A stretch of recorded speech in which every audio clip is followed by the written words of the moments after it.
Introduction of statistics से related, ठीक है।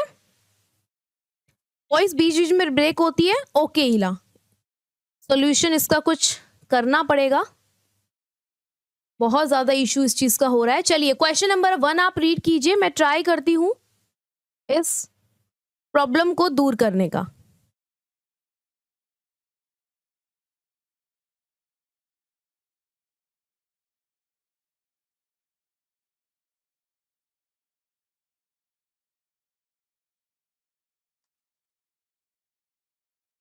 हाँ जी, क्वेश्चन नंबर 1 है आपके सामने, ओके। और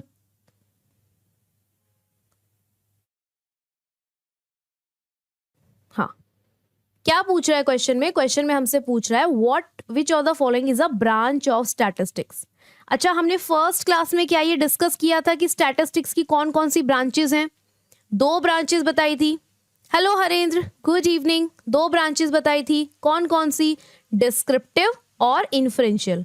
जब हम डेटा को डिस्क्राइब करते हैं, मतलब कि डेटा को कलेक्ट करना, क्लासिफाई करना, वो डिस्क्रिप्शन में आता है।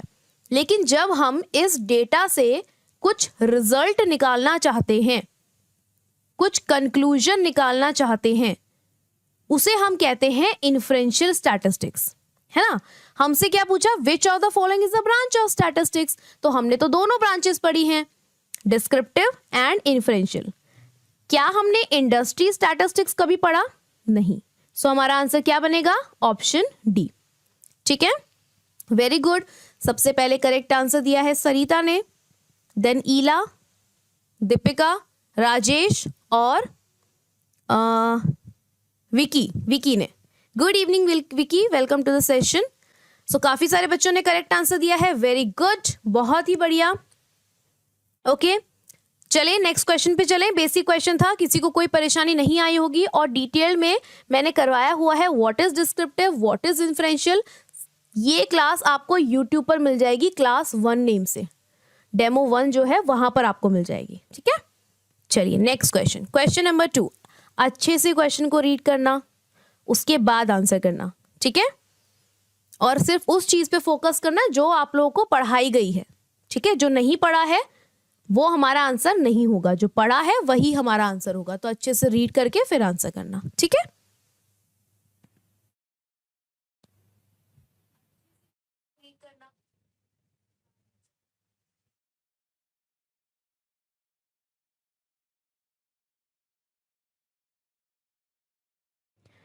हाँ जी, क्वेश्चन पूछा है स्पेशलाइज्ड प्रोसेस जो होती है, जैसे कि ग्राफिकल और न्यूमेरिकल मेथड्स, उसे हम कहां पर यूटिलाइज करते हैं? In which of the following? Very good, सबसे पहला आंसर दिया है ईला ने, देन राजेश, देन सरिता। देखो, 2 ब्रांचेस में क्या हमने कहीं एजुकेशन के बारे में पढ़ा? क्या बिजनेस के बारे में पढ़ा? क्या सोशल के बारे में पढ़ा? नहीं, हमने पढ़ी डिस्क्रिप्टिव और इन्फ्रेंशियल। क्या कहीं पर भी यहां पर पूरे क्वेश्चन में कहीं पर आपको कंक्लूजन वर्ड दिखाई दे रहा है? नहीं। क्या रिजल्ट वर्ड दिखाई दे रहा है? नहीं। क्या आपको इन्फ्रेंस वर्ड दिखाई दे रहा है? नहीं। जब भी आपको ये 3 वर्ड्स दिखाई दे तो इसका मतलब इन्फ्रेंशियल स्टैटिस्टिक्स की बात कर रहा है। लेकिन जब ये तीनों वर्ड्स नहीं दिखाई दे और आपको बताया गया है कि एक ऐसा प्रोसेस जिसमें आप ग्राफ्स और नंबर्स का इस्तेमाल करते हैं अपने डेटा को प्रेजेंट करने में, सो ये क्या है? ये आपके डिस्क्रिप्टिव स्टैटिस्टिक्स है, कुछ भी नहीं करना था इसमें, बेसिक क्वेश्चन, ठीक है। Very good. So Harendra, Anand और विकी ने भी करेक्ट आंसर दिया है, very good.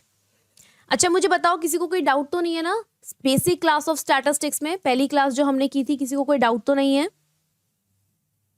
Basic class of statistics में किसी को कोई डाउट तो नहीं है? What is statistics, descriptive, inferential, basic है, क्लियर है सभी को दोनों कंसेप्ट अच्छे से?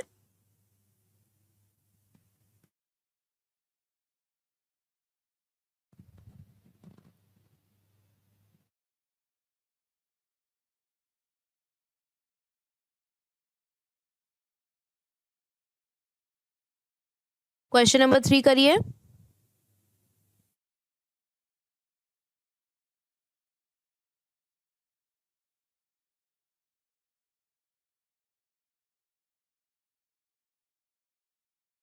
क्लियर है चीजें? ओके। क्वेश्चन नंबर 3 अच्छे से पढ़ना, क्या लिखा है? Review of performance appraisal, labour turnover rates, planning of incentives and training programmes, ये सभी किसके एग्जाम्पल हैं? ये सारे टर्म्स किससे रिलेटेड हैं? मैंने आपको बताया था ना, स्टैटिस्टिक्स अलग अलग फील्ड में काम आती है, चाहे इकोनॉमिक्स हो, चाहे मार्केटिंग हो, चाहे आपका ह्यूमन रिसोर्स हो, चाहे आपका बिजनेस मैनेजमेंट हो, चाहे प्रोडक्शन हो, इंडस्ट्रियल चीजें हो, हर जगह पर आपका स्टैटिस्टिक्स का यूज होता है। तो कुछ टर्म्स यहाँ पर लिखे हैं, जैसे कि परफॉर्मेंस अप्रेजल, किसका परफॉर्मेंस अप्रेज करेंगे हम? हमारे ह्यूमन रिसोर्सेज का।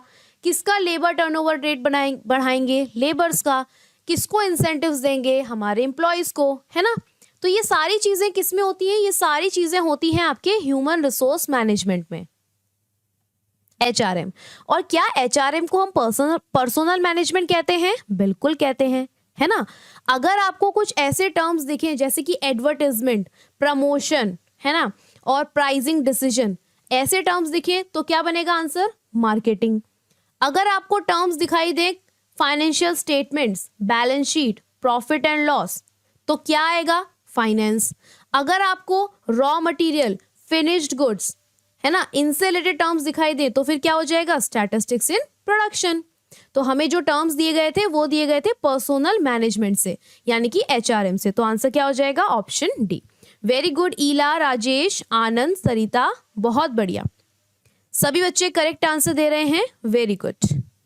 Now question number 4, the numerical methods and graphical methods are specialised procedures used in. Same question पूछ लिया, बस पैराग्राफ लाइन को थोड़ा आगे पीछे कर दिया। सेम क्वेश्चन पूछा है, सेम क्वेश्चन पूछा है, ठीक है? Same question.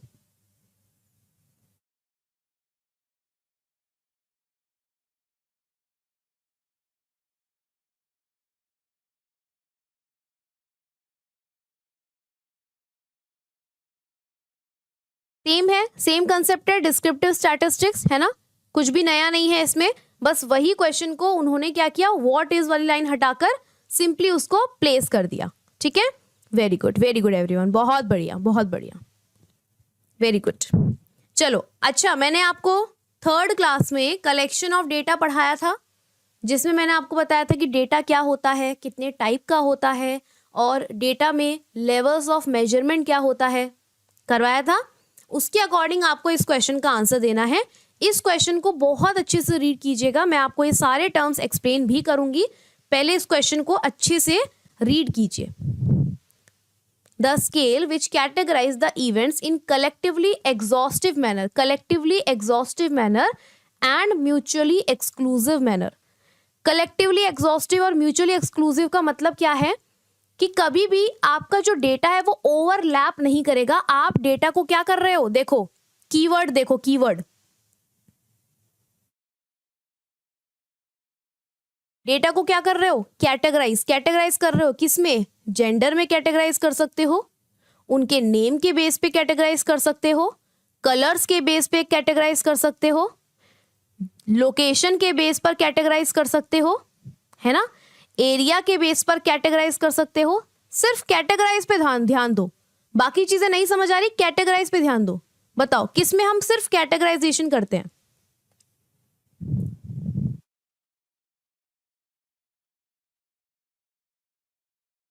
और साथ ही साथ मुझे बताओ कौन कौन से स्केल्स हैं जो मैंने आपको पढ़ाए थे। अरे आनंद, ये तो कभी पढ़ाया ही नहीं, ये तो एग्जिस्ट ही नहीं करता। जल्दी से कमेंट करो, सबसे पहले देखते हैं कौन कमेंट करता है जो बताएगा मुझे सारे लेवल्स ऑफ मेजरमेंट का नाम। ओके, ईला ने करेक्ट आंसर दिया है, राजेश ने करेक्ट आंसर दिया है, सरिता ने करेक्ट आंसर दिया है, और आनंद ने भी अब करेक्ट आंसर दे दिया। Very good. कौन कौन से लेवल्स पढ़ाए थे मैंने आपको? कुछ याद आ रहा है? अभी 2-3 दिन पहले ही क्लास हुई है। हाँ, NOIR, nominal, ordinal, interval, ratio. जब हम सिर्फ और सिर्फ कैटेगराइजेशन की बात करते हैं या फिर क्लासिफिकेशन की बात करते हैं, ऐसे टर्म्स आपको दिखाई दे तो वो होता है नॉमिनल स्केल। जब हम इन टर्म्स के साथ प्लस करते हैं तो आ जाता है ordinal scale. Very good Sarita, very good Harendra, very good Rajesh. जब हम बात करते हैं कुछ प्रपोर्शंस की तो वो आ जाता है इंटरवल, और जब हम बात करते हैं एब्सोल्यूट जीरो की तो आ जाते हैं हम रेशियो स्केल पर, है ना।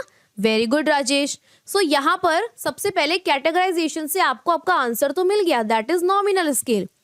वैलिड स्केल हमने नहीं पढ़ा है, डिस्क्रीट स्केल नहीं पढ़ा है, डिस्क्रीट सीरीज होती है ना, कंटिन्यूअस भी सीरीज ही होती है। बेसिकली हमने जो स्केल्स पढ़े हैं वो 4 पढ़े हैं, नॉमिनल, ऑर्डिनल, इंटरवल, रेशियो, है ना। सो आपने कैटेगराइजेशन इस वर्ड के बेस पर अपना आंसर तो बता दिया, लेकिन मैं आपको टर्म्स बताती हूँ कि कलेक्टिवली एग्जॉस्टिव का क्या मतलब है, म्यूचुअली एक्सक्लूसिव का क्या मतलब है, ये मैं आपको बताती हूँ। ठीक है, देखो सबसे पहले नॉमिनल स्केल का मतलब होता है ऐसा मेजरमेंट जो कैटेगराइज करता है किसको, किसी भी इवेंट को, म्यूचुअली एक्सक्लूसिव और कलेक्टिवली एग्जॉस्टिव में। म्यूचुअली एक्सक्लूसिव का मतलब है क्या, ओवरलैप। मुझे बताओ, अगर मैंने नेम लिखे हैं रेड, ब्लू, ग्रीन, तो क्या ये आपस में कभी ओवरलैप करेंगे? डिफरेंट डिफरेंट कलर्स के नाम मैं लिख रही हूं, क्या ये ओवरलैप करेगा? मतलब ऐसा होगा क्या कि पिंक और रेड में आप कंफ्यूज हो जाओ, या पिंक और रेड की नंबरिंग सेम हो जाए? नहीं, हम सिर्फ कलर्स के नेम लिख रहे हैं, कैटेगराइज रहे हैं, तो यहां पर कोई कैटेगरी ओवरलैप करेगी? नहीं करेगी। म्यूचुअली एक्सक्लूसिव का मतलब यही है, categories have no overlap. Collectively exhaustive, collectively exhaustive का मतलब क्या है, all cases have a class. मतलब अगर हम जेंडर की बात करें तो इसका अपना क्लास है, यानी कि अपनी कैटेगरी है। मैरिटल स्टेटस की अपनी कैटेगरी है कि भाई आप मैरिड हैं या अनमैरिड हैं या डाइवोर्सी हैं। रिलीजन की अपनी कैटेगरी है ना। रेस की अपनी कैटेगरी है, हेयर कलर की अपनी कैटेगरी है, और कंट्री की अपनी अलग कैटेगरी है। तो ये है आपकी different different cases, different different class, जिसे हम कहते हैं कलेक्टिवली एग्जॉस्टिव। अगर आपको इन दोनों टर्म्स में अभी भी कंफ्यूजन है तो थोड़ा पेशेंस रखिए, जब हम प्रोबेबिलिटी की क्लासेस करेंगे तो वहां पर आपको मैं इस टर्म को और बेहतर तरीके से समझाऊंगी, क्योंकि आप तब ज्यादा कनेक्ट कर पाएंगे फ्रॉम प्रोबेबिलिटी। ठीक है। लेबल्स का मतलब क्या है? लेबल्स का मतलब है सिंपली क्लासिफिकेशन करना, जैसे कि नाम देना, है ना। जैसे कि मैंने रेड, पिंक, ब्लू, ग्रीन, इनको नाम दे दिया। क्या नाम दे दिया? कौन सा क्लासिफिकेशन है ये? कौन सा क्लासिफिकेशन है ये? कलर के बेस का क्लासिफिकेशन है। नंबर दे देती हूँ उनको 1 2 3 4, सिर्फ नंबरिंग कर दी। नंबरिंग करने का मतलब कभी भी ये नहीं होता है कि हमने उसको ऑर्डिनल बना दिया। ठीक है, इस बात की गलती मत करना आप लोग। ओके। नॉन न्यूमेरिक, अच्छा यहाँ पर कोई भी नंबर वाला डेटा नहीं होता, है ना। ये सिर्फ क्वालिटेटिव होता है। मैंने आपको कराया था ना क्लास में कि नॉमिनल और ऑर्डिनल क्वालिटेटिव होता है, रेशियो और स्केल आपका क्वांटिटेटिव होता है। ठीक है। और नो इनहेरेंट ऑर्डर, यहाँ पर कोई ऑर्डर नहीं होता, सिर्फ और सिर्फ आप कैटेगराइजेशन करते हो, कोई ऑर्डर नहीं लिखते हो। तो ये क्या हो जाएगा आपका नॉमिनल डेटा। ठीक है, समझ आया ये वाला क्वेश्चन? ये वाला क्वेश्चन सभी को समझ आया? बताइए, ये वाला क्वेश्चन सभी को समझ आया?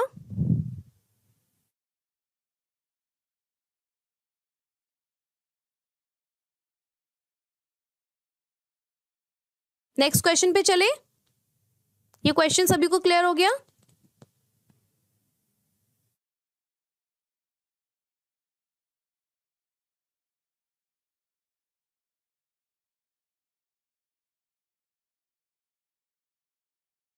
Yes, okay. Next question, question number 6, very interesting question, बहुत अच्छा क्वेश्चन है।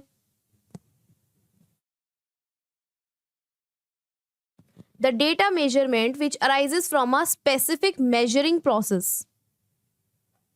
Specific measuring process. अगर याद नहीं आ रहा हो तो मैं आपको एग्जाम्पल दिलाती हूं, जैसे कि शू साइज, उसका एक स्पेसिफिक मेजर होता है। स्पेसिफिक मेजर होता है कि 36 में यही साइज आएगा, या 4 या 5 में यही साइज आएगा। क्लोथिंग में एक पर्टिकुलर साइज होता है ना। XS, S, medium, large, double axle, एक क्लोथिंग साइज होता है। तो जहाँ पे स्पेसिफिक मेजरिंग का प्रोसेस इस्तेमाल किया जाता है, वो कौन सा तरीके का डेटा होता है आपका? अगर आपको याद नहीं आ रहा है तो बता देती हूँ, डेटा 2 तरीके से था, क्वालिटेटिव, क्वांटिटेटिव। क्वालिटेटिव में दो पार्ट्स थे, नॉमिनल, ऑर्डिनल। क्वांटिटेटिव में दो पार्ट्स थे, इंटरवल, रेशियो। ठीक है, इंटरवल, रेशियो। ये थी डिस्क्रीट, ये था कंटिन्यूअस। ठीक है, डिस्क्रीट, कंटिन्यूअस। ओके, अरे सिक्स्थ का भी आनंद, तुम सारी ऐसी चीजें लेके क्यों आ रहे हो जो कि हमने कभी पढ़ी ही नहीं। वेरी गुड सरिता, सिर्फ सरिता ने करेक्ट आंसर दिया है।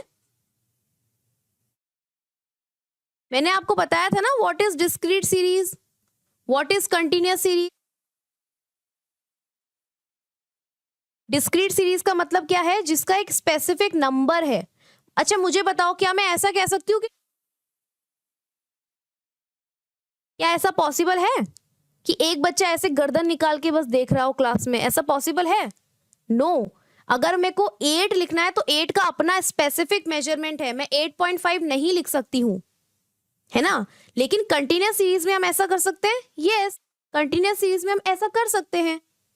ठीक है, मतलब ऐसा करने का मतलब ये नहीं है यहाँ पर 8.5 स्टूडेंट्स को लिख सकते हैं, नहीं, यहाँ पर हम लिख सकते हैं 62.5 वेट हो गया आपका, ये हो गया 65.7 kgs, ये आपका वेट हो गया। This is your continuous series, ये आपकी डिस्क्रीट सीरीज। तो यहाँ पर स्पेसिफिक मेजरिंग परफॉर्मेंस होती है, that is discrete series. Answer बनेगा ऑप्शन डी। अपने नोट्स में ऐड कर लीजिए इस टर्म को, कि कहीं पर भी अगर हमें टर्म दिखाई दे स्पेसिफिक मेजरिंग प्रोसेस, तो इसका मतलब है कि आंसर होगा आपका डिस्क्रीट सीरीज। ये आंसर किसके बारे, ये क्वेश्चन, ये लाइन किसके बारे में बता रही है, डिस्क्रीट सीरीज के बारे में। ठीक है, हाँ जी। Now question 7, the measurement scale which allows the ranking of numbers.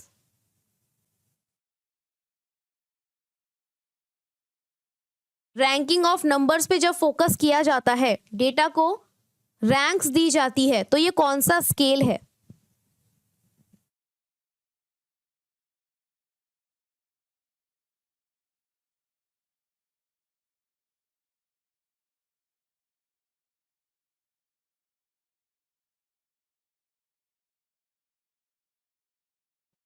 कौन सा स्केल है ये? वेरी गुड, वेरी गुड ईला, वेरी गुड सरिता। सिंपली कौन सा स्केल है ये? ऑर्डिनल। जब रैंक्स की बात करें तो ऑर्डिनल स्केल है। ठीक है, वेरी गुड। बेसिक क्वेश्चन था, समझ गए? समझ आ रहा है कि कैसे आपको क्वेश्चन का आंसर करना है, पकड़ना है जो बिल्कुल आपके आंसर से मैच करेगा। ठीक है, फिर आपका आंसर गलत नहीं होगा। Okay, the scale used in statistics which provides the difference of proportions. अभी हमने पढ़ा, प्रपोर्शन वर्ड। प्रपोर्शन वर्ड किस में आएगा? प्रपोर्शन किससे कनेक्टेड है?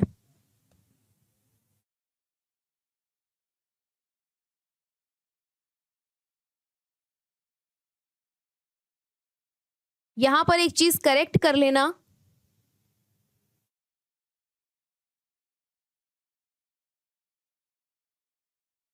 यहां पर हमने प्रपोर्शन यहां पर लिख लिया था, प्रपोर्शन यहां पर आएगा रेशियो के साथ, इंटरवल में आएगा रेंज। ठीक है, इंटरवल में क्या आएगा? रेंज। Okay, very good. कौन से स्केल की बात कर रहा है? प्रपोर्शन में बोल रहा है तो रेशियो स्केल। ठीक है, और रेशियो स्केल की एक बहुत ही यूनिक प्रॉपर्टी होती है, क्या? कि यहां पर एब्सोल्यूट जीरो एग्जिस्ट करता है। और ये क्वेश्चन आपसे एग्जाम में पूछा जा सकता है कि कौन से मेजरमेंट ऑफ स्केल में एब्सोल्यूट जीरो एग्जिस्ट करता है, that will be option D. ठीक है, now question number 9, the measurement scale in which the values are categorized to represent the qualitative differences and ranked in meaningful manner.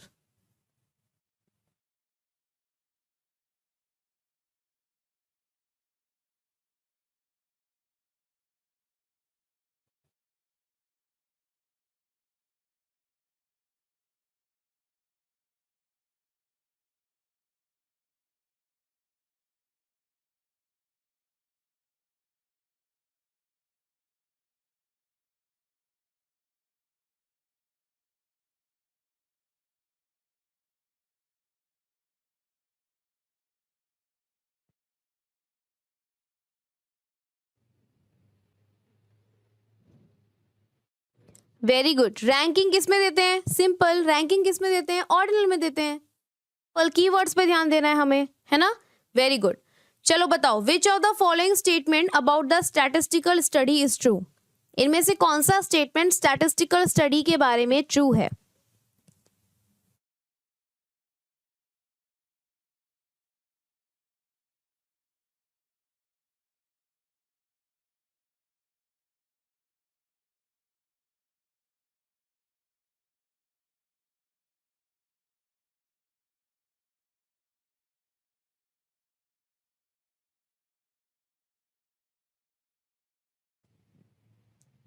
बताइए। पहला option दिया है presentation of data is the first stage of statistical study. क्या statistical study में सबसे पहले आप data present कर देंगे? पहला स्टेप डेटा प्रेजेंटेशन होना चाहिए? नहीं। सेकंड स्टेप क्या है? डेटा को एनालाइज करना। शुरू में ही डेटा एनालाइज कर लेंगे? नो। तीसरा ऑप्शन है डेटा कलेक्ट करना और फोर्थ ऑप्शन है ऑर्गेनाइजेशन ऑफ डेटा। तो मुझे बताओ, डेटा की प्रोसेस में सबसे पहली चीज हम क्या करेंगे? Very good, very good. सभी के आंसर्स आ रहे हैं। Very good.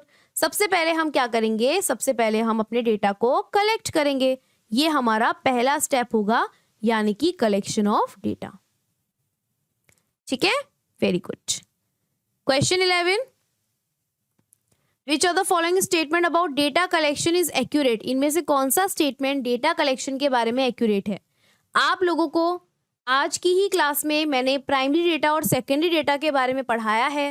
ऐप पर उसका वीडियो अपलोड हो चुका है। मैंने आज ही वो लेक्चर रिकॉर्ड करके आपको अपलोड करा के प्रोवाइड किया है। सो बेसिक क्वेश्चन यहाँ पे पूछा जा रहा है उस टॉपिक से, आपको इसका आंसर देना है। ओके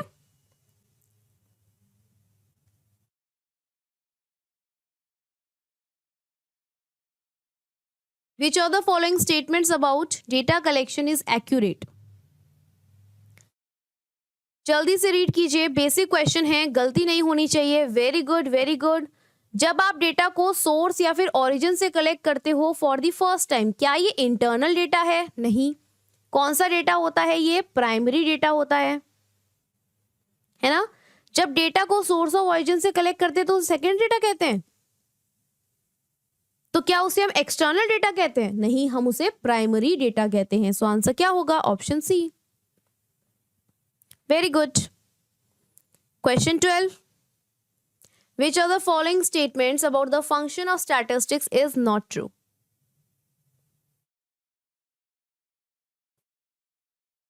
इनमें से कौन सा फंक्शन ऑफ स्टैटिस्टिक्स नहीं है? मतलब इनमें से कौन सा ऐसा पार्ट है जो स्टैटिस्टिक्स नहीं करता? सोसाइटी में इक्विलिब्रियम लाना है। भाई सोसाइटी में इक्विलिब्रियम लाने का मतलब क्या है? कि आप लेवल ऑफ इनकम को अगर डिस्ट्रीब्यूशन के तौर पर दिखाते हो तो क्या इसमें स्टैटिस्टिक्स यूज होती है? यस। पॉलिटिकल इक्विलिब्रियम आप दिखाते हो कौन से स्टेट में कौन सी गवर्नमेंट है, वो गवर्नमेंट कितने साल से क्या काम कर रही है, कितने वोट्स आए हैं, नेक्स्ट 5 इयर्स में क्या काम होगा, क्या ये स्टैटिस्टिक्स का फंक्शन है? यस। इकोनॉमिक मॉडल्स जो बनते हैं, इन्फ्लेशन है, जीडीपी है, नेशनल इनकम है, इंडिकेटर्स हैं, इंडेक्स नंबर्स हैं, ये सारे के सारे स्टैटिस्टिक्स में बनाए जाते हैं। बिल्कुल, ये सब तो स्टैटिस्टिक्स का ही पार्ट है। ठीक है। इकोनॉमिक इक्विलिब्रियम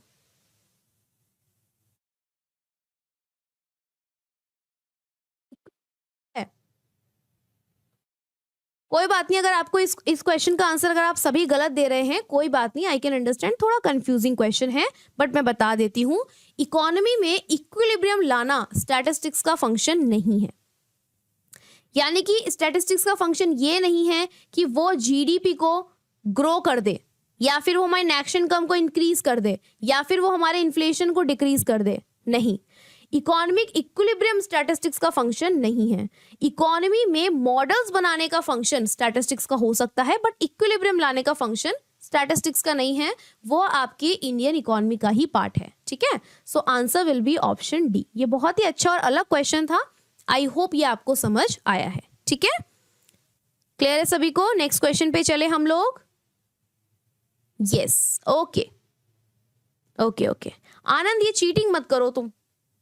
मुझे दिख रहा है कि तुमने पहले बी आंसर किया है और फिर तुमने डी आंसर किया है।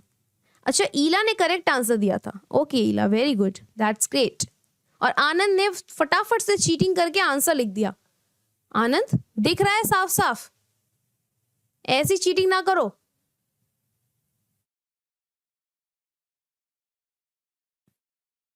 क्वेश्चन नंबर 13,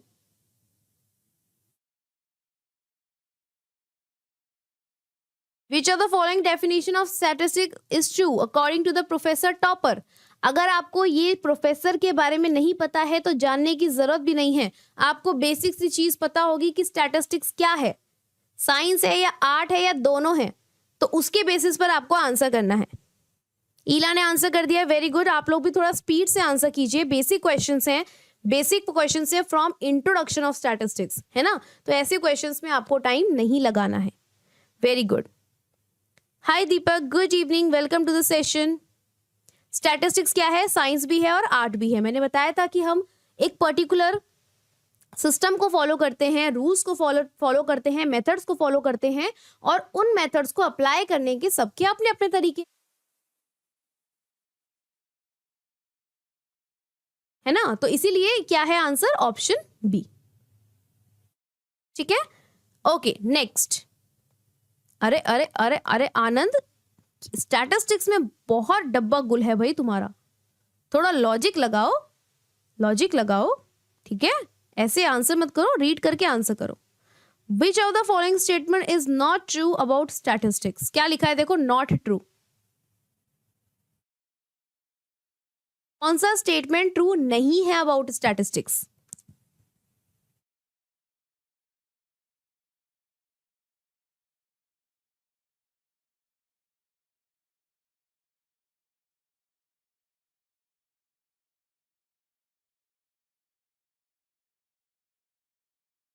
क्या हम स्टैटिस्टिक्स में एग्रीगेशन ऑफ डेटा करते हैं? यस। क्या हम डेटा को सिस्टमैटिक तरीके से कलेक्ट करते हैं? बिल्कुल। क्या जो है स्टैटिस्टिक्स में बहुत सारे कॉजेस की वजह से नंबर पे इफेक्ट पड़ता है या फिर आपके डेटा पे इफेक्ट पड़ता है? यस। क्या हम डेटा को एक्सप्रेस करते हैं वर्ड्स में? भाई ये कहां पढ़ा हम लोगों ने? ये तो गलत पॉइंट है, ये तो गलत पॉइंट है, तो आंसर क्या बन जाएगा? Option B. Okay Anand, okay, ठीक है। सो यहाँ पे करेक्ट आंसर सबसे पहले ईला ने दिया है, देन सरिता। वेरी गुड आनंद, बहुत बढ़िया। Next question 15, very good Deepak. Which of the following statement about statistics is not true? Again, कौन सा स्टेटमेंट ट्रू नहीं है?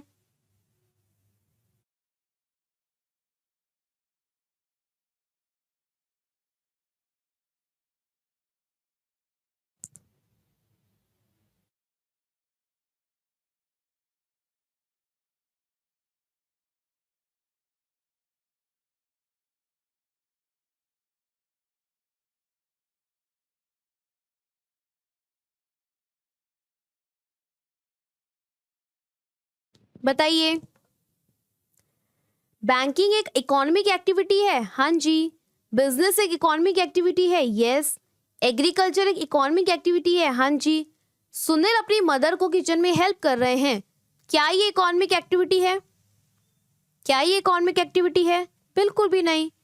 सो जब ये इकोनॉमिक एक्टिविटी नहीं है तो क्या ये किसी डेटा को लेकर आ सकती है? नहीं। जब डेटा ही नहीं है तो क्या ये स्टैटिस्टिक्स बनेगा? नहीं। So answer will be option D. Okay, very good, बहुत बढ़िया, ठीक है, very good. Question 16, which of the following statement about the aggregate of data is true? Aggregate of data के बारे में कौन सा स्टेटमेंट ट्रू है?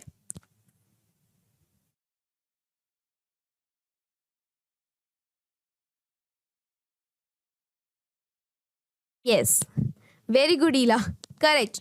Sunil is a very good boy, वो अपनी मदर की किचन में हेल्प कर रहे हैं, ऑल्दो वो स्टैटिस्टिक्स का पार्ट नहीं है, लेकिन वो अपनी मदर को अच्छे से हेल्प कर रहे हैं, सो ये एक बहुत ही अच्छी चीज है ना? Yes, Sunil is a good boy.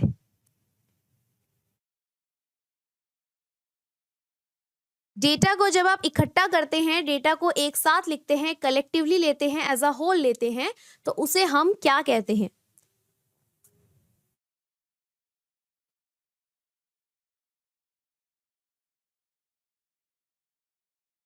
अरे कंफ्यूज क्यों हो गए? कंफ्यूज क्यों हो गए? ये नहीं पढ़ा क्या? मैंने आप लोगों को फीचर कराया था, फीचर्स, या फिर आप कह सकते हैं कैरेक्टरिस्टिक्स ऑफ स्टैटिस्टिक्स थे। उसमें सबसे बड़ा पॉइंट उसका जो फीचर होता है that is aggregate of data. Aggregate of data is collection. Data को इकट्ठा कर दो बस कलेक्शन हो गया। डेटा को इकट्ठा नहीं भी करोगे तब भी वो कलेक्ट होगा, है ना। लेकिन जब आप डेटा को एग्रीगेट स्टडी कर रहे हो, ये स्टैटिस्टिक्स है, ये स्टैटिस्टिक्स का पार्ट है, क्योंकि स्टैटिस्टिक्स डेटा को इंडिविजुअली कंसिडर नहीं करता, एग्रीगेट कंसिडर करता है, और यही आपसे पूछा गया था। ठीक है, हाँ जी, ओके। तो ऐसे क्वेश्चंस में थोड़ा कंफ्यूजन अगर आपको लगता है तो आपको दोबारा से ऐसे क्वेश्चन पे थोड़ा सोचने की जरूरत है। ठीक है, हाँ, इट्स ओके, कोई दिक्कत नहीं है, थोड़ा कंफ्यूजन हो सकता है, कोई बात नहीं। स्टैटिस्टिक्स का फीचर ही ये है कि स्टैटिस्टिक्स डेटा को एग्रीगेट तरीके से स्टडी करता है ना। स्टैटिस्टिक्स क्या है? Study of data. कैसा data? Aggregate data, total data, collected data, as a whole, है ना। चलो 17, which of the following statement about statistics is accurate?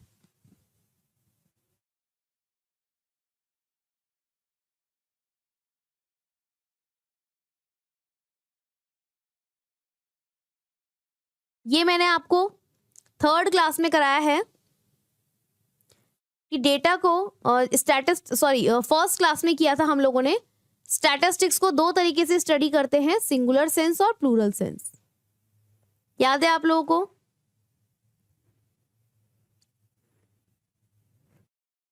कोई बात नहीं आनंद, यस यस, सिंगुलर सेंस और प्लूरल सेंस। स्टैटिस्टिक्स को दो तरीके से स्टडी करते हैं, सिंगुलर सेंस, प्लूरल सेंस। ठीक है, जब हम सारे मेथड्स को इंडिविजुअली स्टडी करते हैं, डेटा को कलेक्ट करते हैं, दैट इज सिंगुलर। जब हम उस डेटा पर मेथड्स को अप्लाई करते हैं, दैट इज प्लूरल। ठीक है, डेटा को कलेक्ट करना, ऑर्गेनाइज करना सिंगुलर में आता है, और डेटा को मेथड की तरह यूज करना, कुछ कंक्लूजन्स निकालना प्लूरल में आता है। ठीक है, सो सिंगुलर में बात करें तो स्टैटिस्टिक्स अपने आप में एक स्टैटिस्टिकल लॉ भी है और अपने आप में साइंस भी है। ठीक है, अगर आप लोगों को याद आ रहा होगा तो मैंने ये चीज करवाई थी आपको क्लास में। ठीक है, सिंगुलर सेंस में देखो क्या लिखा है, ऑलवेज ऑफ साइंटिफिक नेचर, और प्लूरल में क्या लिखा है, प्राइमरी और सेकेंडरी नेचर। अगर इस क्वेश्चन में प्लूरल लिखा होता और उसके एलिमेंट्स लिखे होते प्राइमरी और सेकेंडरी, है ना, तो एक नया क्वेश्चन बन सकता था। ठीक है, एक नया क्वेश्चन बन सकता था। ओके, सो देखो मैंने आपको ये क्लास में करवाया हुआ है, स्टैटिस्टिकल मेथड्स आते हैं इसमें, साइंटिफिक नेचर है ये, जिसमें हम क्या करते हैं, टूल्स को अप्लाई करते हैं। सो क्या ये स्टैटिस्टिकल साइंस है? यस। क्या इसमें लॉ है, यानी कि क्या इसमें रूल्स हैं? क्या इसमें मेथड्स हैं? हाँ जी, इसमें मेथड्स हैं। तो क्या बनेगा आंसर? दोनों करेक्ट हैं, तो ऑप्शन डी। ठीक है, समझ आया? और ये मैंने आपके पीडीएफ से ही लिया है क्लास के। ठीक है, नेक्स्ट क्वेश्चन, स्टैटिस्टिक्स और science of collecting, organising, presenting, analysing, interpreting data to assist in making more effective decisions.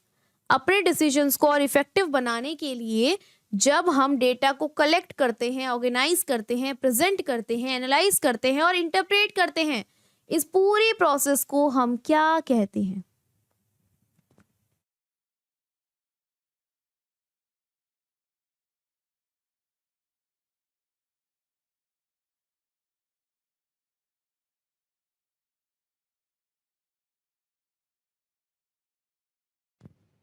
Very good, क्या कहा जाता है इसको?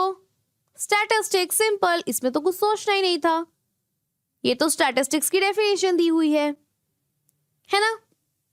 Okay, next, when the characteristic being studied is non numeric it is called. जब आप किसी का कैरेक्टरिस्टिक जो है वो ये देखते हैं कि आपके पास नॉन न्यूमेरिक फॉर्म में डेटा दिया गया है, यानी कि आपके पास एट्रीब्यूट दिए गए हैं, ठीक है। एट्रीब्यूट्स को जब स्टडी किया जाता है तो उसे कौन से वेरिएबल्स कहते हैं?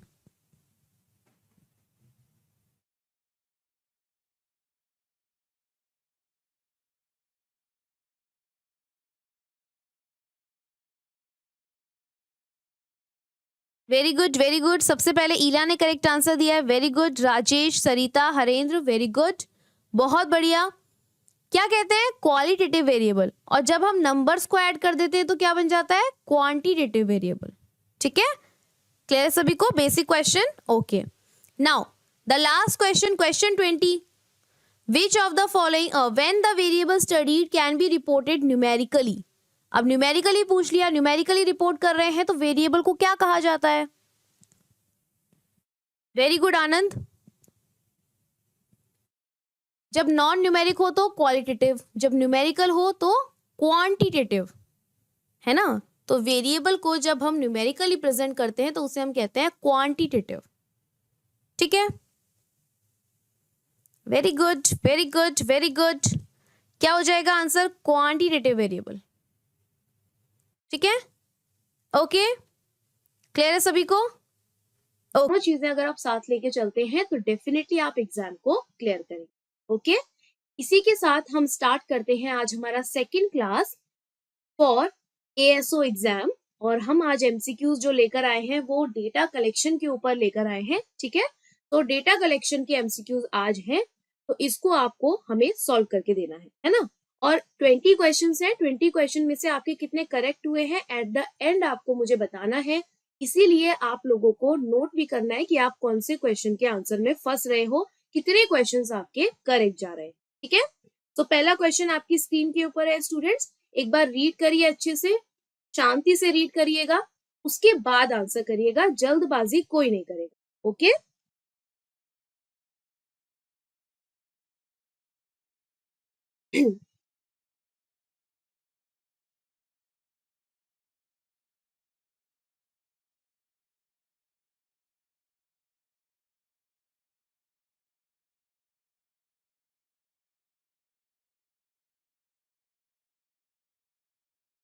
यस, सो क्वेश्चन नंबर 1 है हमारे पास, which of the following claims regarding the acquisition of data is accurate.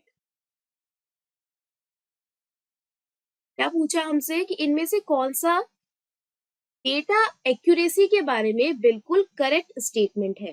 Data accuracy का मतलब क्या होता है कि जो भी डेटा आप लेकर आ रहे हैं वो डेटा आपकी प्रॉब्लम को सॉल्व करे, वो डेटा रिक्वायर्ड इंफॉर्मेशन है जिसकी वजह से आप काम कर रहे हैं, जिसके साथ आप अपने प्री डिटरमाइंड ऑब्जेक्टिव को पूरा कर सकते हैं।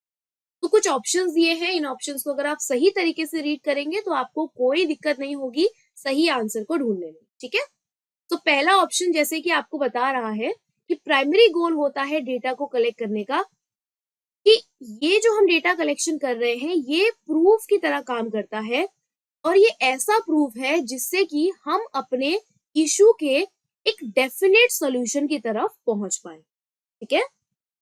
सेकंड पॉइंट कह रहा है कि हमारा डेटा कलेक्शन जो होता है उसका प्राइमरी गोल है डिमॉन्स्ट्रेट करना कि क्या हम अपने डेफिनेट सॉल्यूशन पर पहुंच पाए, जो भी हमारे हाथ में इशू था, जो प्रॉब्लम थी, उसके सॉल्यूशन पे पहुंचने के लिए एक डिमॉन्स्ट्रेशन देना, ठीक है। सेकेंड ऑप्शन कह रहा है प्राइमरी गोल है डेटा कलेक्शन का to demonstrate the design necessary to arrive at a definite answer. क्या जो डिजाइन है उसका डिमॉन्स्ट्रेशन प्रेजेंट करना इज कलेक्शन ऑफ डेटा, या फिर हमारे कलेक्शन ऑफ डेटा का प्राइमरी गोल है नंबर्स को प्रेजेंट करना फॉर डेफिनेट सॉल्यूशन। इनमें से कौन सी चीज आपको ज्यादा अप्रोप्रिएट लग रही है, अपनी तरफ से एक बार आंसर कीजिए। करेक्ट आंसर मैं आपको बताऊंगी विद लॉजिक कि ये आंसर क्यों है, ओके। गुड इवनिंग आनंद, गुड इवनिंग, गुड इवनिंग।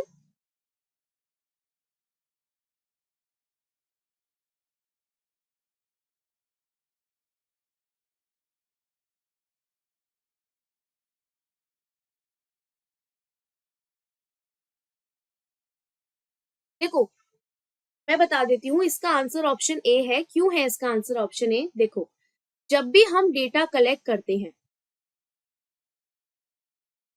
जब भी हम डेटा कलेक्ट करते हैं, तो हमारा पर्पस क्या होता है? क्यों कर रहे हैं हम डेटा कलेक्ट? हमने एक प्री डिटरमाइंड हाइपोथेसिस अपना बनाया हुआ है, यानी कि हमने एक पर्पस अपना ऑलरेडी सेट किया है। उस पर्पस को प्रूफ करने के लिए जो भी इंफॉर्मेशन हमें लगती है उसे हम अपना डेटा कलेक्शन कहते हैं।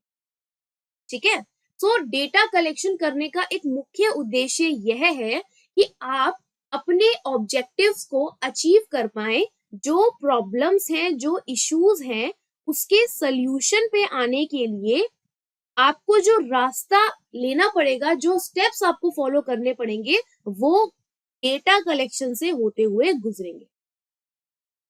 ठीक है, सो डेटा कलेक्शन का प्राइमरी ऑब्जेक्टिव है सॉल्यूशन के पीछे जाना, उस सॉल्यूशन को अचीव करना जो कि प्रूफ का काम करेगा, प्रूफ का काम करेगा, एविडेंस का काम करेगा फॉर डेटा कलेक्शन। ठीक है, सेकेंड लाइन में क्या बोला कि डेटा कलेक्शन में आप डिमॉन्स्ट्रेशन करते हैं। मुझे बताइए, क्या कभी भी डेटा को जब आप इकट्ठा करते हैं तो क्या डिमॉन्स्ट्रेशन करके दिखाते हैं, एक प्रैक्टिकल सोल्यूशन वहां पर निकाल कर दिखाते हैं, या फिर डेटा को जो इकट्ठा किया गया है उसमें डिटेल्ड टाइम लगता है, डिटेल्ड प्रोसेस लगती है, और फिर वो प्रोसेस में आप अपने डेटा को एज अ प्रूफ इस्तेमाल करते हैं। तीसरी चीज उसमें लिखी है कि डिजाइन को डिमॉन्स्ट्रेट करना। डिजाइन को डिमॉन्स्ट्रेट करने का मतलब है ब्लूप्रिंट डिजाइन करना, एक माइंड मैपिंग करना, एक तरीके से एक रोड मैप तैयार करना। तो क्या हम डेटा कलेक्शन रोड मैप के लिए करते हैं? बिल्कुल भी नहीं। क्या हम डेटा कलेक्शन सिर्फ और सिर्फ नंबर्स को प्रेजेंट करने के लिए करते हैं? मैं अब आपको बताती हूँ, डेटा कलेक्ट हम जो करते हैं उसकी एक्यूरेसी अगर हमें देखनी है तो वो तभी हम देख पाएंगे जब हम जो डेटा लेकर आए हैं उससे हमारी प्रॉब्लम सॉल्व हो रही है और वो एक नेसेसरी प्रूफ बन पा रहा है हमारे प्रॉब्लम को सॉल्व करने के लिए, हमारे डेटा कलेक्शन के गोल को अचीव करने के लिए। ठीक है, तो इसीलिए बच्चे इसका आंसर बनेगा ऑप्शन ए। ऑप्शन ए इसका मोस्ट अप्रोप्रिएट आंसर होगा। ठीक है, क्लियर है सभी को? नेक्स्ट क्वेश्चन पे चलते हैं, question number 2। Which one of the following stages of the marketing research process is most expensive? अगर आप मार्केटिंग रिसर्च कर रहे हैं तो सबसे ज्यादा एक्सपेंसिव क्या होगा पूरे स्टेजेस पर? जो डेटा कलेक्शन की जो स्टेजेस होती हैं उसमें सबसे एक्सपेंसिव कौन सा स्टेप होगा?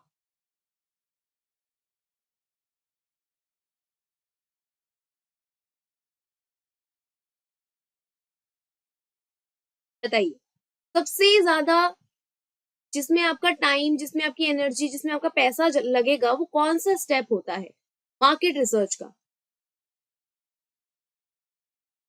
कीवर्ड्स को पकड़िए, मार्केट रिसर्च, और यहाँ पर लिखा है मोस्ट एक्सपेंसिव।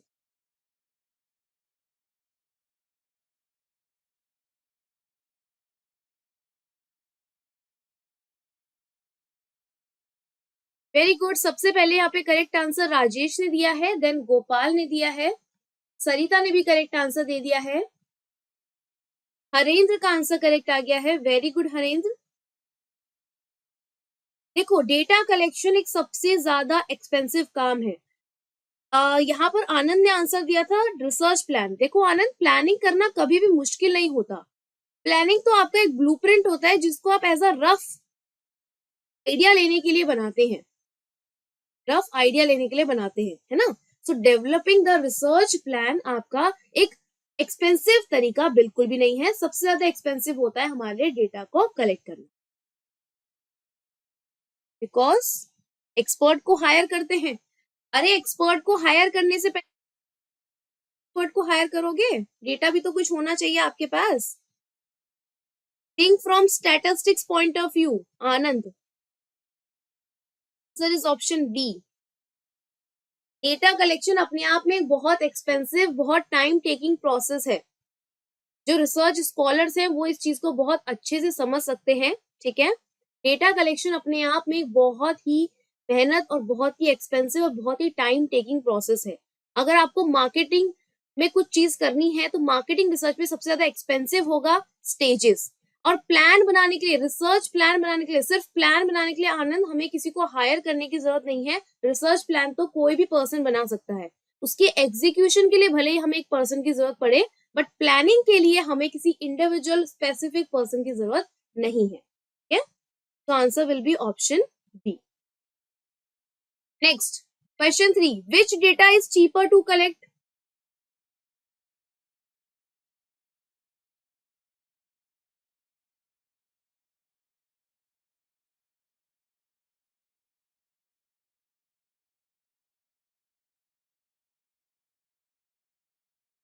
आनंद, आप जो बात कर रहे हैं सेकेंडरी डेटा की कर रहे हैं।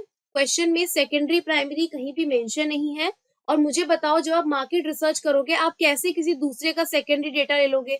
आप अपनी कंपनी स्टैब्लिश कर रहे हो, आपके प्रोडक्ट को कौन कौन कंज्यूमर्स कंज्यूम करना चाहते हैं, ये इंफॉर्मेशन आपको दूसरे सेकेंडरी सोर्स से कैसे मिल पाएगी? ये तो आपको खुद ही कलेक्ट करना पड़ेगा ना। आपने अगर कोई मार्केट में प्रोडक्ट लॉन्च किया, उस प्रोडक्ट को कंज्यूम करने वाली जो ऑडियंस है, उनको उस प्रोडक्ट में क्या नीड्स की जरूरत है, कौन से चेंजेस की जरूरत है, ये तो आपको अपनी ऑडियंस से ही पता चलेगा जब आप उनसे मिलेंगे, उनसे बात करेंगे, है ना। तो इसीलिए आप यहाँ पर सेकेंडरी डेटा नहीं यूज कर सकते, आपको मेजरली प्राइमरी डेटा यूज करना पड़ेगा। अगर आप सेकेंड डेटा लेना भी चाहते हैं तो ऐसा बिल्कुल नहीं है कि आप प्राइमरी डेटा को छोड़ दें, दोनों को मिलाकर आपको लेना पड़ेगा, जो कि अपने आप में एक बहुत एक्सपेंसिव तरीका है। ऐसा थोड़ी है सेकेंडरी डेटा आपको फ्री में मिल जाएगा, उसके लिए भी आपको कुछ ना कुछ पेमेंट तो करनी पड़ेगी, है ना। तो ये सारी चीजें हैं, तो थोड़ा सा ब्रॉड पर्सपेक्टिव से अगर आप चीजों को सोचेंगे तो बिल्कुल करेक्ट आंसर पर आप पहुंच पाएंगे। ठीक है, तो यहाँ पे चीपर टू कलेक्ट पूछा था, तो प्राइमरी मेथड में तो हमारा बहुत टाइम लगता है, बहुत एक्सपेंसिव होता है, लेकिन सेकेंडरी डेटा में हमारा टाइम और एनर्जी कम लगता है, जिसकी वजह से थोड़ा चीप होता है, थोड़ा सस्ता होता है सेकेंडरी डेटा को कलेक्ट करना। ठीक है, सो यहाँ पर आंसर बनेगा option B. Okay, now question number 4, which of the following is not a source of secondary data? ढंग से पढ़िएगा, क्या लिखा है यहाँ पर, not a source, secondary data का कौन सा सोर्स नहीं है। ठीक है, कौन सा सोर्स नहीं है। मैंने कल ही क्लास में करवाया है कि प्राइमरी डेटा और सेकेंडरी डेटा में कौन कौन से मेथड्स होते हैं। सेकेंडरी डेटा में तो सिर्फ आपको सोर्सेस को पढ़ना होता है, लेकिन प्राइमरी डेटा में मैंने आपको 5 मेथड्स के बारे में बताया।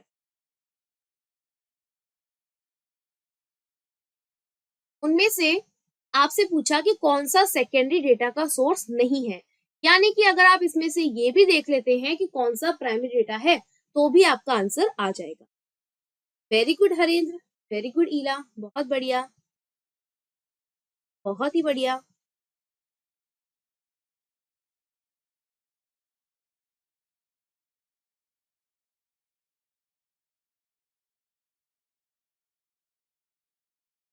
Very good.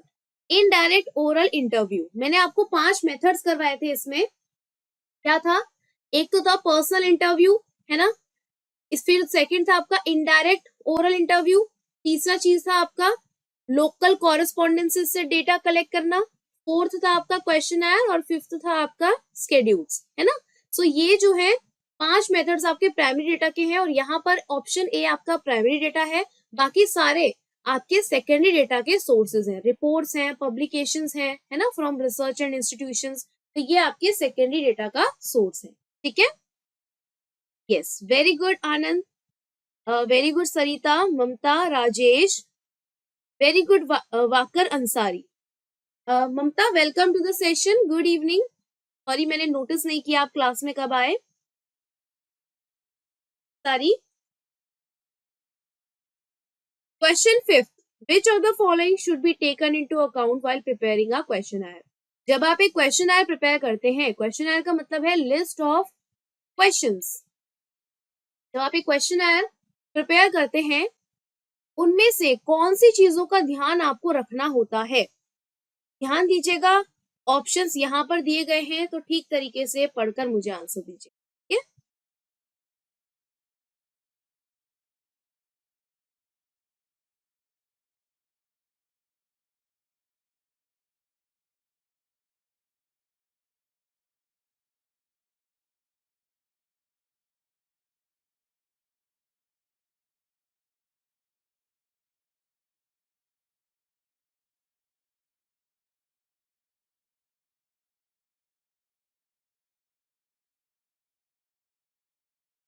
Very good, very good, बहुत बढ़िया, वेरी गुड। गोपाल, हरेंद्र, ईला, बहुत बढ़िया।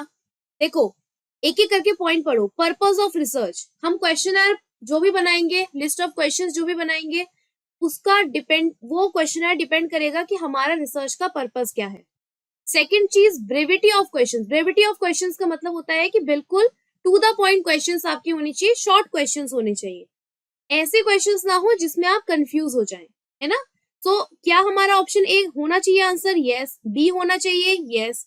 Avoidance of leading question. Leading questions का मतलब होता है जो आपके मेन टॉपिक से भटका दे, ऐसे क्वेश्चंस को हमें इग्नोर करना चाहिए। तो ये भी बिल्कुल सही चीज है, ठीक है। Questions that seek detailed information, ऐसे क्वेश्चंस पुट करने हैं क्या जिसमें डिटेल्ड इन्फॉर्मेशन हो, 5-6 लाइन आपको लिखने में ही लग जा रही है, पैराग्राफ लिखना पड़ रहा है, ऐसे क्वेश्चंस नहीं होने चाहिए। Preference for double barrelled question, ऐसे क्वेश्चंस जिसके दो तरीके से आंसर आ सकते हो, क्या हमें ऐसे क्वेश्चंस पुट करने हैं? बिल्कुल नहीं। मैंने कल आपको क्लास में जब ये टॉपिक पढ़ाया है, वहां पर मैंने आपको एक पॉइंट लिखवाया है, what are the essentials of a good questionnaire. उसमें मैंने सारी चीजें आपको बताई हैं कि आपका लिस्ट ऑफ क्वेश्चन कैसा होना चाहिए, ठीक है। सो अगर आप देखेंगे, आपका ए, बी और सी ऑप्शन बनना चाहिए। किसमें ए बी सी है? ऑप्शन 1 में एबीसी है, तो आंसर क्या होगा? ऑप्शन ए, ठीक है। तो यहाँ पे करेक्ट आंसर दिया है गोपाल ने, हरेंद्र ने, ईला ने और ममता ने, ठीक है। सरिता, मुझे बताओ आप बाकी सरिता, राजेश और आनंद, आप लोग डी आंसर कह रहे हैं, यानी कि आप कह रहे हैं ए, ई और ई। आपको ही लगता है ये दोनों चीजें तो नहीं होनी चाहिए हमारे क्वेश्चनर को बनाते टाइम? तो डी और ई को एलिमिनेट करोगे, या सिर्फ अगर डी को भी एलिमिनेट कर दोगे तो बाकी सारे ऑप्शन गायब हो जाएंगे, सिर्फ ऑप्शन ए बचेगा, ठीक है। तो ठीक से रीड किया कीजिए क्वेश्चन, आप लोग बहुत जल्दबाजी में आंसर कर रहे हैं और इसलिए गलत हो रहा है। ठीक से रीड कीजिए, okay. Question number 6, question number 6 everyone.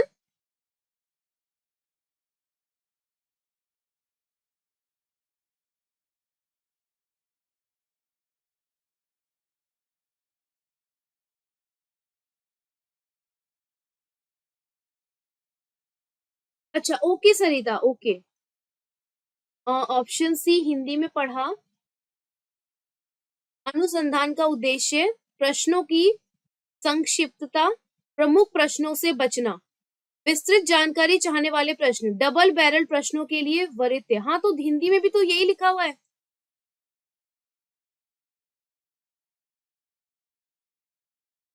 Ma'am, D और ई भी ध्यान रखना चाहिए। अरे यहाँ पर क्वेश्चन में ऐसा, ओ माय गॉड, है ना राजेश, आप गलत समझ रहे हैं क्वेश्चन को, क्वेश्चन को समझिए। डी और ई में ध्यान क्या देना चाहिए? ये कह रहा है कि ये क्वेश्चन मार्क लगाया गया इसके आगे, मुझे बताओ ये क्या लिखा है? Questions that seek detailed information.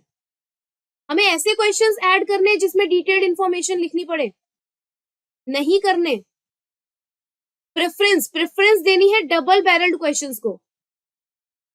क्या ये सही स्टेटमेंट लिखा है? इसके आगे ये चीज सही लिखी है।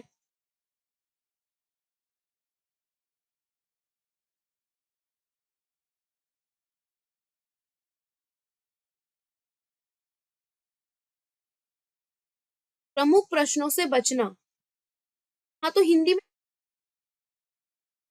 अवॉइडेंस ऑफ लीडिंग क्वेश्चंस, यानी कि ऐसे क्वेश्चंस जो आपको कहीं दूसरी जगह ले जाएं, मतलब कि आपके टॉपिक से भटका दे, ऐसे क्वेश्चंस को हमें अवॉइड करना है,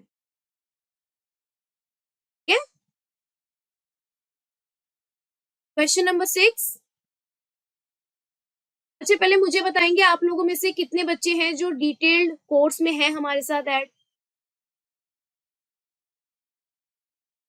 मुझे पहले ये बताओ, डिटेल्ड कोर्स में कौन कौन से स्टूडेंट्स ऐड हैं? सरिता, अंसारी, ममता, ईला, हरेंद्र, राजेश, आनंद, और कौन है? गोपाल। आप लोगों में से कौन कौन ऐसे हैं जो डिटेल कोर्स में ऐड हैं?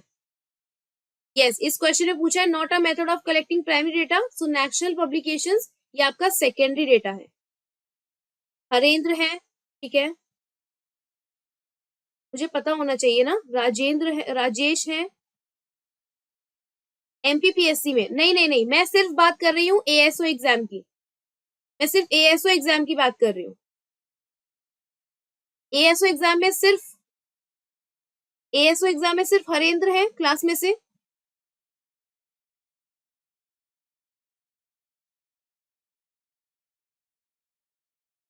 एएसओ एग्जाम में कौन कौन से बच्चे हैं जो इस क्लास में हैं और वो इनरोल्ड हैं? Okay Ila, okay. Question number 7, question 7। Okay Harendra, ठीक है, हरेंद्र एएसओ वाले एग्जाम में है, बाकी कोई नहीं है ना? ठीक है, ओके ओके। चंद्रा है, ओके, चंद्रकांत एंड हरेंद्र, ठीक है।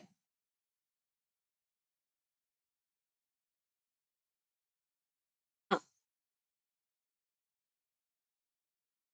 क्वेश्चन 7। ये कौन कौन से बच्चे हैं जो क्लास में आंसर नहीं कर रहे हैं, बट अब जो मैंने क्वेश्चन पूछा मुझे उसका आंसर कर रहे हैं? चंद्रा और a girl still alive. Question के भी आंसर किया करो। The variable weight expressed in kilograms, मैंने कल एग्जांपल दिया था आपको, 62.5, 63.5, 66.5।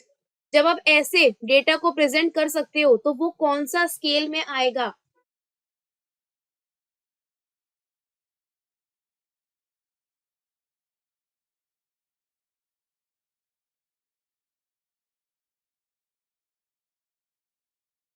हाँ वो है, आप, मैं मना नहीं कर रही हूँ, बट आप क्वेश्चन के आंसर नहीं कर रहे हैं, मैं ये कह रही हूँ। मुझे पता नहीं है ना कि कौन कौन से बच्चे इनरोल्ड है, तो I am just noting down your names कि कौन कौन से स्टूडेंट्स हैं। हरेंद्र है, मुझे पता चल गया। चंद्रा है। अ गर्ल स्टिल लाइफ, अपना नाम बता दें तो मुझे पता चल पाए। मैं बता दूं, ये है हाँ ऑप्शंस। अच्छा, इंटरवल रेशियो को हम डिस्क्रीट कहते हैं, पता है ना? मतलब इंटरवल को डिस्क्रीट कहते हैं और रेशियो को कंटिन्यूअस कहते हैं, जानते हैं सभी बच्चे इस बात को? तो ऐसा डेटा अगर दिखाई दे तो वो कौन सा है? वो कंटिन्यूअस डेटा है। कंटिन्यूअस डेटा का मतलब क्या है कि हमारा स्केल कौन सा है? रेशियो स्केल है। और रेशियो स्केल का मतलब है कि आंसर क्या होना चाहिए? 4 होना चाहिए। और इनमें से कौन सा लिखा है? 4 इज करेक्ट, यहां पर लिखा है, तो ऑप्शन बी। ठीक है, option B. Very good, Mamta ने करेक्ट आंसर दिया यहाँ पर, आनंद ने सही दिया आंसर, सरिता ने सही दिया और चंद्रा ने सही दिया। ठीक है, ठीक है। नो इरा, सी नहीं, सी 2 एंड 4 आर करेक्ट। तो ऑर्डिनल और रेशियो दोनों नहीं आएगा ना? ऑर्डिनल में रैंक्स होती है, इसमें रैंक्स थोड़ी है, इसमें तो एग्जैक्ट किलोग्राम से आपका वेट है दिया हुआ। Very good Rajendra, very good Harendra. यहां से हमें आंसर करना है, ये हैं आपके ऑप्शंस। ठीक है। विच of the following is the primary objective of data collection in research? ठीक तरीके से इसको ठीक तरीके से इसको पढ़ना। मैंने आपको फर्स्ट क्वेश्चन में कहीं ना कहीं इस क्वेश्चन का हिंट दिया है। मैंने कहीं ना कहीं आपको हिंट दिया है, क्या पर्पस होता है डेटा कलेक्शन का। Yes Rajesh, okay. तो हरेंद्र, चंद्रा और आपका नाम क्या है? अ गर्ल स्टिल अलाइव, अपना नाम बता दीजिए।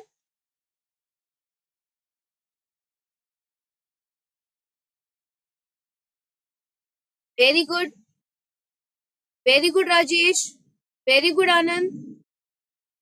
ईला, मैंने देख लिया आपने आंसर चेंज करा अपना, अभी अभी मैंने देख लिया, पकड़े गए आप। Very good Sarita, very good Rohit. To obtain general knowledge on the research topic, research topic पर से जनरल नॉलेज लेने के लिए आपको डेटा कलेक्ट करना है? नहीं, रिकमेंडेशंस देने के लिए डेटा कलेक्ट करना है। क्यों भाई, इतना टाइम है आपके पास कि सिर्फ रिकमेंडेशन देनी है तो डेटा कलेक्ट कर लो? लिटरेचर रिव्यू लिखने का मन है, डेटा कलेक्ट कर लो। हाइपोथेसिस को टेस्ट करने के लिए आप डेटा कलेक्ट करते हो। हाइपोथेसिस को टेस्ट करने के लिए डेटा कलेक्ट करते हो। हाइपोथेसिस का मतलब होता है एक assumption.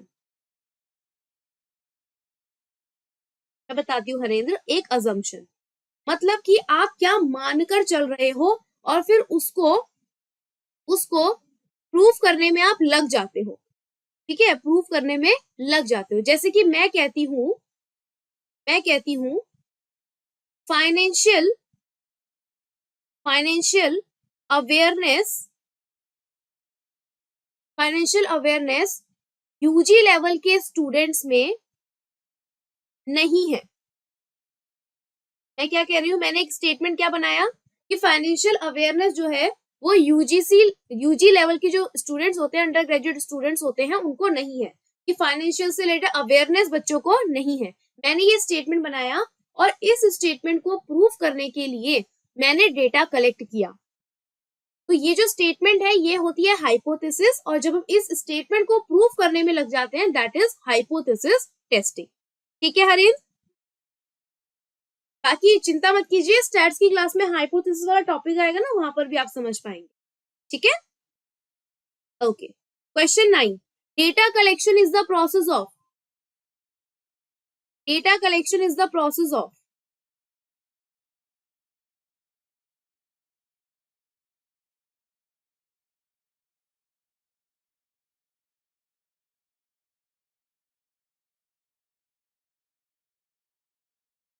Data collection is the process of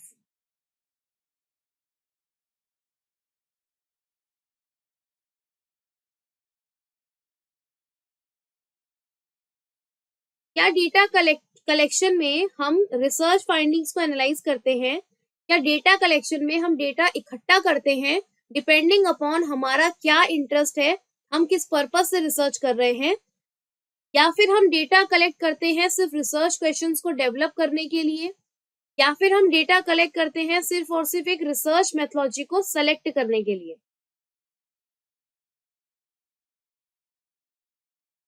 most welcome ममता।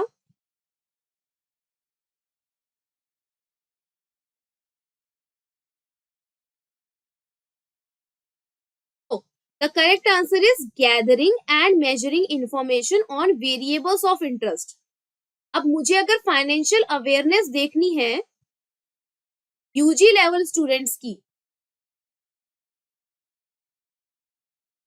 है ना, तो ये जो फाइनेंशियल अवेयरनेस मैंने लिया है और जो यूजी लेवल के स्टूडेंट्स लिए हैं, तो ये वेरिएबल मैंने अपने इंटरेस्ट से चूज करे हैं, और इस वेरिएबल के अकॉर्डिंग मैं क्या करूंगी, मैं अपना डेटा कलेक्ट करूंगी, है ना। So this is data collection. Okay, question number 10, a survey is an example of which data collection method? Survey कौन से डेटा कलेक्शन के मेथड का एग्जाम्पल है, बताओ। A survey is an example of which data collection method?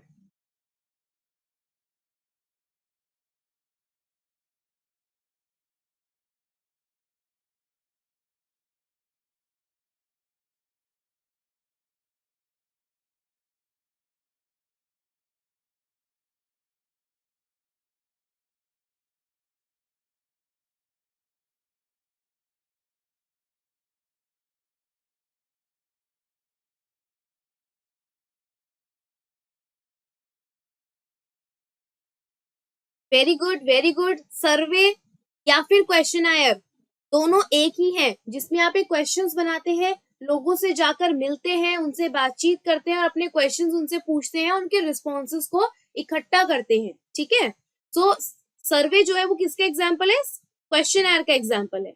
Okay, very good, very good. Next question, question 11, which of the following is an advantage of using interviews for data collection? Which of the following is an advantage of using interviews for data collection? Data collection के लिए अगर हम interview का इस्तेमाल करते हैं तो इनमें से कौन सा एक एडवांटेज बनेगा?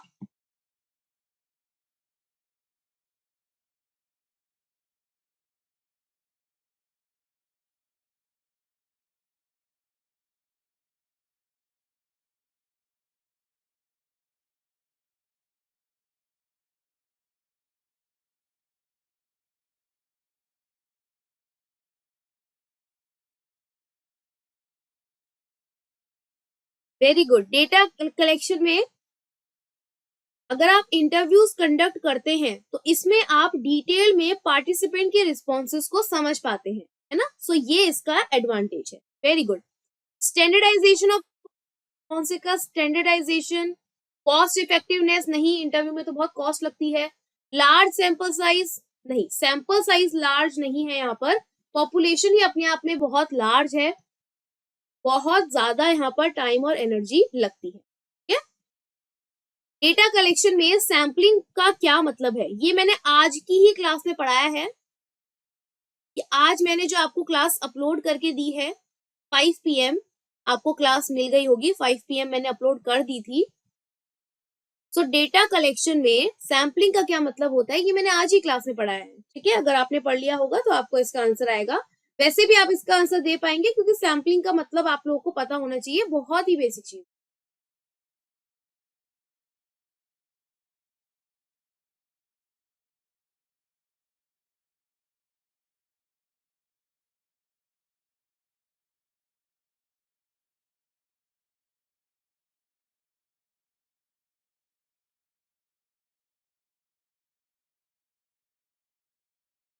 सैम्पलिंग का क्या मतलब होता है, सैम्पलिंग का मतलब होता है पॉपुलेशन का एक छोटा सा हिस्सा जिसे आप सेलेक्ट करते हो, और इस प्रोसेस को ही हम सैम्पलिंग कहते हैं।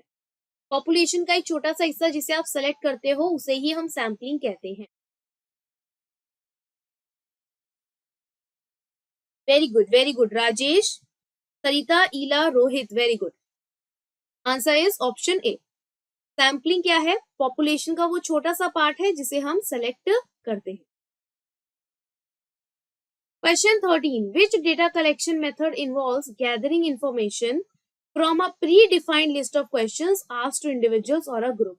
इनमें से कौन सा मेथड है जिसमें इंफॉर्मेशन को इकट्ठा करने के लिए हम एक लिस्ट ऑफ क्वेश्चंस को तैयार करते हैं।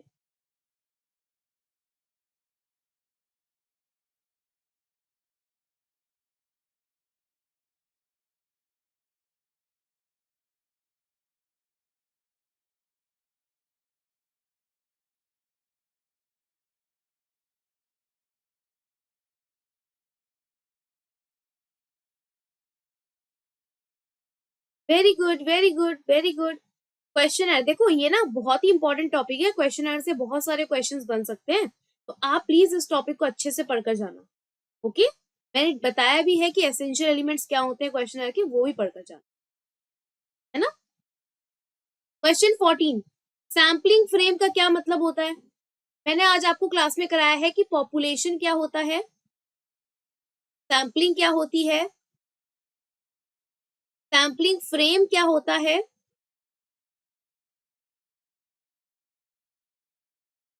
और सैंपल साइज क्या होता है।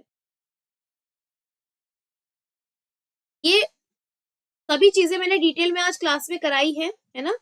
तो अगर आपने डिटेल में ये चीज देखी होगी क्लास में तो आपको समझ आएगा।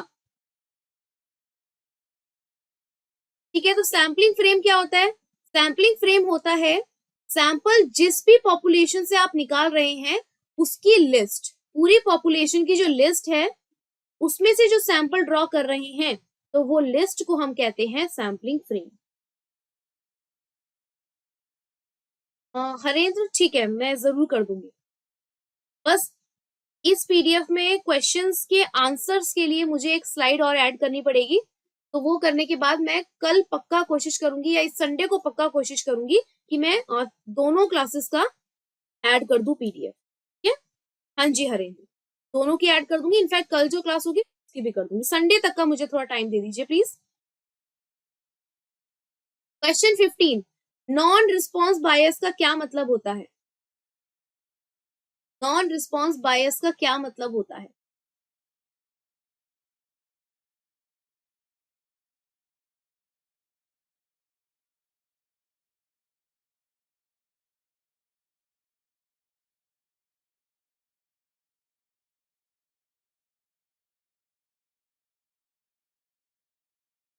देखो, इन तीनों वर्ड को टुकड़ों में तोड़ो।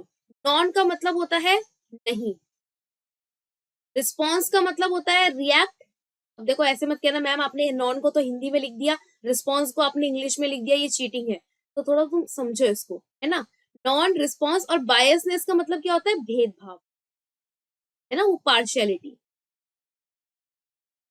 ठीक है, सो नॉन रिस्पॉन्स बायस का मतलब होता है कि जब हम कोई रिसर्च में डेटा कलेक्ट करने जा रहे हैं और हमें पार्शियलिटी नजर आए, किस चीज की पार्शियलिटी? ना रिस्पॉन्ड करने की। हम अपने रिस्पोंडेंट से क्वेश्चन पूछने गए और उन्हें हमें जवाब देने से मना कर दिया, है ना, जवाब देने से मना कर दिया, उन्होंने रिस्पॉन्ड ही नहीं किया हमारे डेटा कलेक्शन को लेकर, तो ये नॉन रिस्पॉन्स बायस कहलाता है। ठीक है सरिता, मैंने आज ही डिटेल में ये चीज क्लास के अंदर करवाई है ना। सैम्पलिंग फ्रेम में पॉपुलेशन का वो वाला पार्ट लेते हैं जिनसे आप सैंपल को ड्रॉ करेंगे। पॉपुलेशन तो पूरा यूनिवर्स हो गया, सैंपल फ्रेम हो गया कि उसमें से आप कौन सा एरिया ले रहे हैं और उसमें से आप कौन सी इंडिविजुअल यूनिट्स लेंगे, दैट इज योर सैंपल। और मैंने आज ही डिटेल क्लास में ये करवाया है। ओके, सो इसका आंसर क्या होगा? ऑप्शन ए, यानी कि ऐसा बायसनेस जिसमें हम ये देखते हैं कि हमें रिस्पॉन्ड नहीं मिलेगा फ्रॉम दी डेटा कलेक्शन। ठीक है, question 16, what is the purpose of data cleaning in the data collection process? Data cleaning क्या होता है? डेटा क्लीनिंग,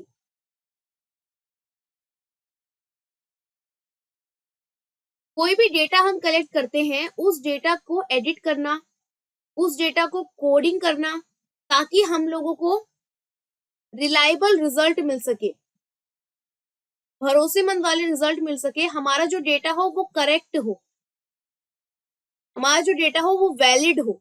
इसके लिए हम डेटा क्लीनिंग करते हैं। डेटा क्लीनिंग मतलब एडिट और कोडिंग करना, है ना।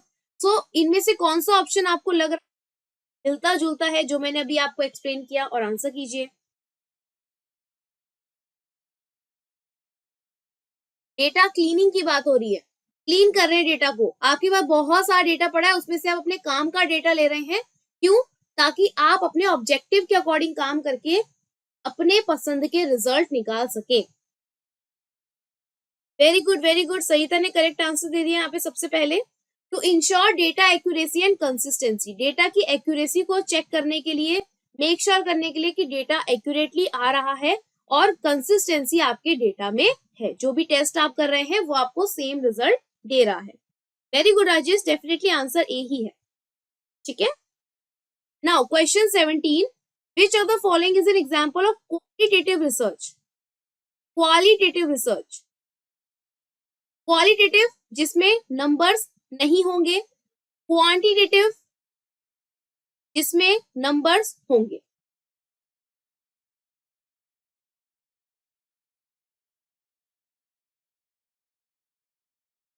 ठीक है, तो इनमें से किसमें नंबर्स की जरूरत नहीं पड़ेगी? इनमें से किस चीज में आपको कोई नंबर्स की जरूरत नहीं है टेस्टिंग करने के लिए?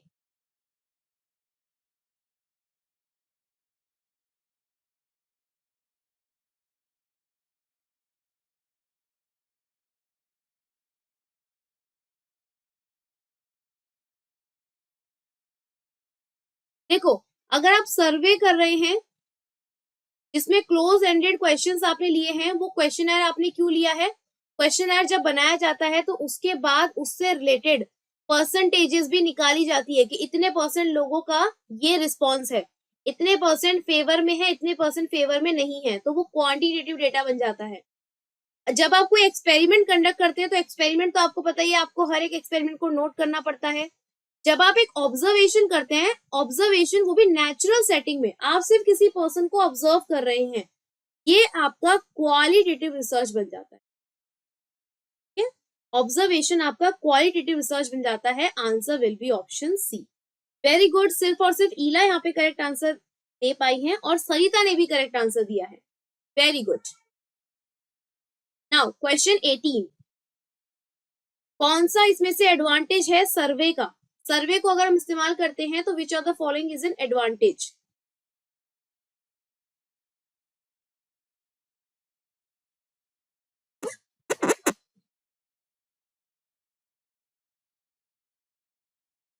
Very good, very good Rajesh, advantage कौन सा इनमें से सर्वे का?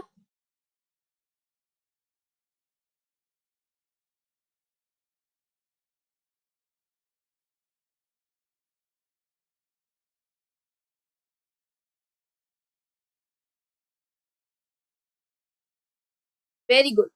देखो, सर्वे का कराने का पर्पज ये होता है कि जब हम बहुत लार्ज ऑडियंस को अप्रोच करना चाहते हैं तो हम क्वेश्चन आंसर सर्वे का इस्तेमाल करते हैं। क्यों? इससे हमें क्या हेल्प मिलती है? इससे हम बहुत ज्यादा इंफॉर्मेशन इकट्ठा कर पाते हैं from the large number of people, और यही इसका एडवांटेज है।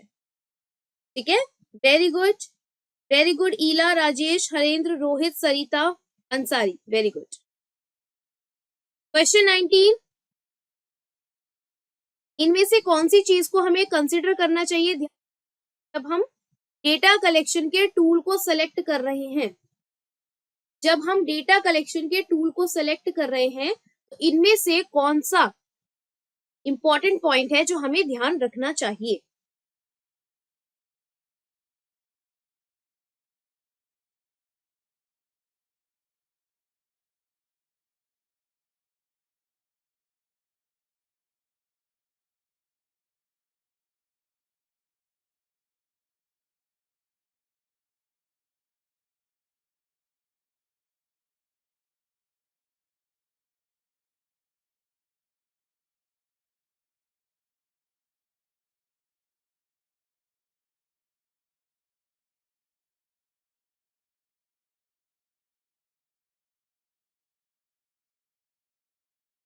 Very good, very good. Research question या फिर रिसर्च डिजाइन, मतलब कि हमारा पर्पस, हमारा ऑब्जेक्टिव, जिस पर्पस से हम रिसर्च कर रहे हैं वो अगर क्लियर हो तो हमारा टूल ऑफ डेटा कलेक्शन बहुत आसानी से चूज किया जा सकता है। ठीक है, question number 20 and the last question for today's session. नहीं नहीं नहीं नहीं, देखो, जब भी ऐसे क्वेश्चंस आते हैं आपको मोस्ट एप्रोप्रिएट चूज करना होता है राजेश, मोस्ट एप्रोप्रिएट। फंडिंग हो या ना हो उससे पहले आपको ये देखना होगा कि रिसर्च क्वेश्चन और रिसर्च डिजाइन क्या है। आपको ब्लूप्रिंट तो पहले ही बनाना होगा ना, ब्लूप्रिंट पहले बनाना होगा। उस ब्लूप्रिंट में भी पहले आपको देखना होगा कि आप किस पर्पस से रिसर्च कर रहे हैं, आपकी ऑब्जेक्टिव क्या है, पर्पस क्या है। बाद में जाकर फंडिंग आप डिसाइड करेंगे, पहले तो ऑब्जेक्टिव डिसाइड करेंगे। Last question for today's session, question number 20 जी। डेटा जब आप कलेक्ट कर रहे हैं ग्रुप ऑफ स्टूडेंट्स की हाइट का, और उसे कैसे रिकॉर्ड कर रहे हैं? After heights with a measuring tape. आपने डेटा कलेक्ट किया स्टूडेंट्स की हाइट का, और कैसे कलेक्ट किया कि आपने खुद से क्या किया? मेजरिंग टेप लेकर बच्चों की हाइट्स को नापा है। तो ये कौन सा डेटा कलेक्शन का मेथड है?